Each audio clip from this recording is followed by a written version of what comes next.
trying to grow my hair out. It's doing all this.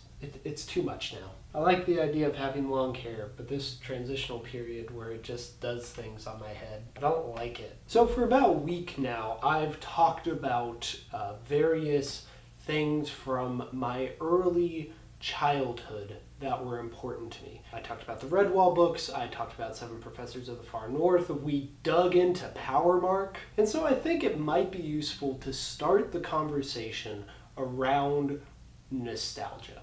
Because these things, being some of the earliest stories I remember consuming, or at least actively consuming, right? Like my parents weren't reading these books to me, I was reading them or listening to them in the case of audiobooks.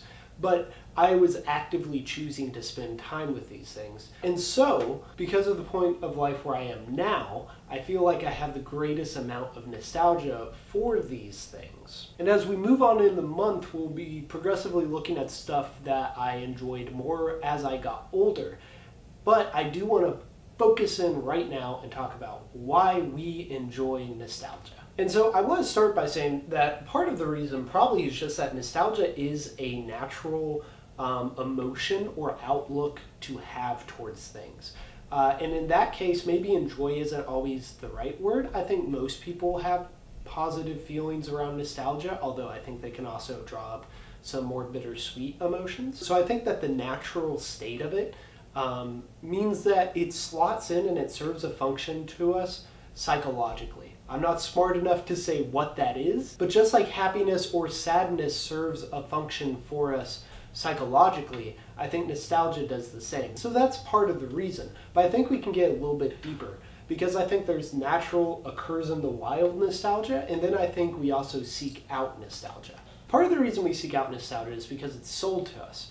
I mean, how many of us grew up watching things that were popular before we were born? So for me, that's old like TV shows like the 60s Batman show, or I Love Lucy, or Gilligan's Island. But for other people, it's more IP related. It's things like Transformers, which had a newer incarnation when we were kids, but is rooted in the 80s. And the conversation could go into why there is a market for that. But I think it's kind of a cyclical, I was about to say cyclical cycle, but of course that's repetitive. But I do think it's cyclical, where there's a market for it, but because there's a market for it, people are raised up in that market, and thus they begin to expect nostalgia as a product to be consumed. But I think even beyond that, we can get into it, and that's because we seek comfort in the old.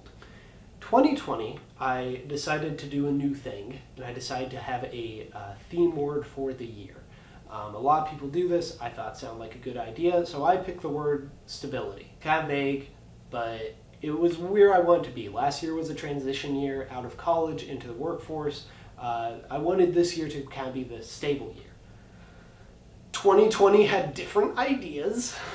But as things in the world progressively got less and less stable, I found myself very early on in the quarantine turning to things that I took comfort in as a child. And so I think we seek nostalgia to create the illusion of stability. And I'm not always sure that's the healthiest thing. It can be. It certainly can be. Sometimes we need to create artificial stability to counteract the instability of the world around us. I also think sometimes it can be a crutch. That's kind of what I'm worried about now. I'm going to spend all this time talking about these things that, some of which hold up, some of which don't, but I do find kind of this intrinsic comfort in because I'm returning to them. And that's somehow going to stop me from processing everything I need to process in the moment. Not on a grand scale, but on a day-to-day one.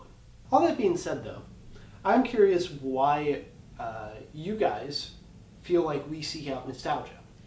And at what point in your life did y'all start feeling nostalgic?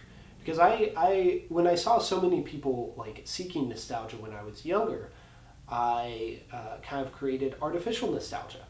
But I didn't really start feeling nostalgic for things until a couple of years ago. And I wonder if that's an age thing, if that's just where I was as a person. But I would be curious just to know about y'all's relationship with nostalgia. And as I continue to explore this theme, because unlike last year or the year before, this is a much more malleable theme. It has a lot of question marks on the end. I'd love to hear your input, as always, but especially now. So, with that being said, we will continue with VEDS tomorrow.